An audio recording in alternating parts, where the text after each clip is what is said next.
Sinampahan ng kaso sa NBI ang COMELEC dahil sa umunoy illegal na aktibidad para dayain ang halalan.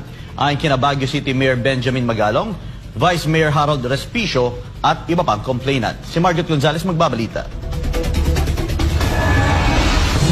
Nahaharap na sa formal na reklamo ang Commission on Elections sa COMELEC sa National Bureau of Investigation o NBI, 2 buwan matapos ang eleksyon. Sinampahan ito ng paglabag sa anti-cybercrime law sa NBI Anti-Fraud Division ni Baguio City Mayor Benjamin Magalong at ni Rina Mercedes Isabela Vice Mayor Harold Respicio.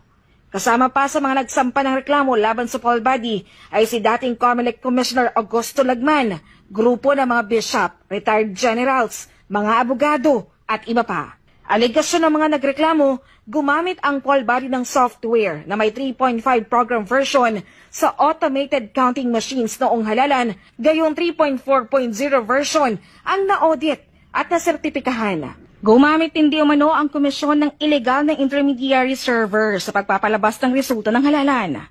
Itinanto rin nila na illegal daw ang pagbura ng COMELEC sa 5 milyong discrepancy na boto nang wala ang presensya ng mga transparency group. Sa pamamagitan ng investigasyon ng NBI, malalaman daw kung totoong may pandarayang ginawa ang komisyon. We are not asking for a recount. We are not asking for the nullification of the results.